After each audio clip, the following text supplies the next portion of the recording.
E o Tribunal Superior Eleitoral aprovou por unanimidade uma resolução para regulamentar o uso da inteligência artificial durante as eleições municipais de outubro. A repórter Selma Souza tem outras informações sobre este assunto. Olá, Selma, boa noite.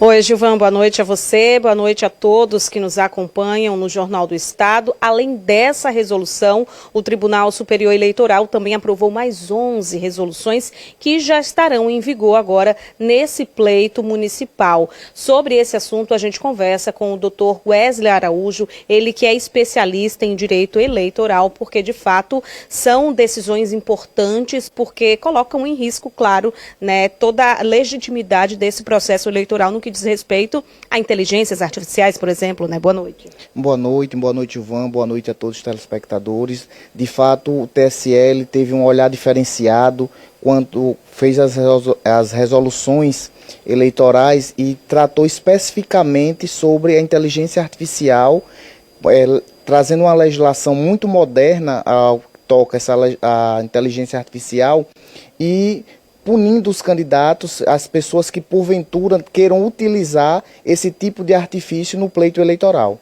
Pois é, quais são os riscos, né, que isso pode trazer para as eleições municipais, por exemplo?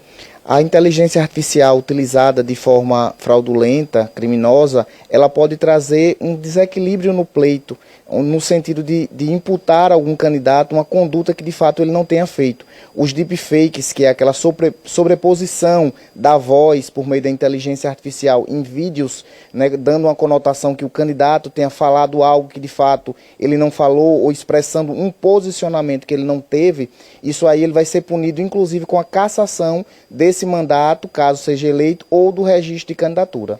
Além dessa legislação, né, que trata essa questão da inteligência artificial, outros pontos também chamam a atenção, né?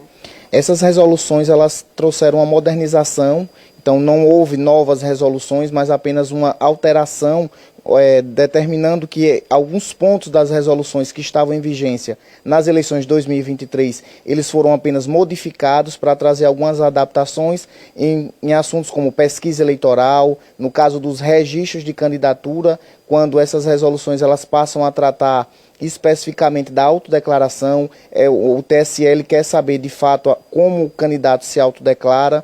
Existe também agora um controle para buscar informações da população indígena, dos quilombolas e, consequentemente, a Justiça Eleitoral passa a ser mais inclusiva e sabe de fato onde estão todas essas candidaturas para que a população possivelmente tenha estatísticas e consigamos entender como a Justiça Eleitoral tem evoluído nesse aspecto. Também saber identificar, né, sobre a questão de fundo partidário.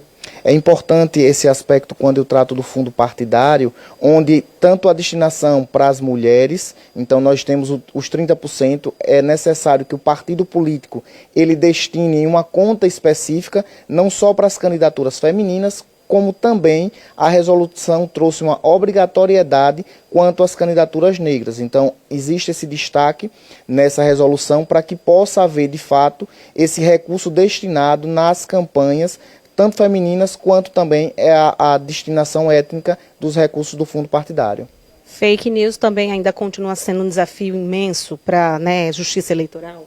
Fake news é um debate emergente ainda na Justiça Eleitoral e essa eleição traz consigo esse desafio de tentar, de fato, punir com maior severidade. Então, a Justiça Eleitoral tratou nessas resoluções de alguns aspectos para buscar punir não só os candidatos, mas todos aqueles que utilizem a fake news para tentar denegrir a imagem de outros candidatos e conturbar o processo eleitoral. Obrigada, viu, doutor Wesley, pela sua participação aqui conosco, todos esses esclarecimentos. Gilvan?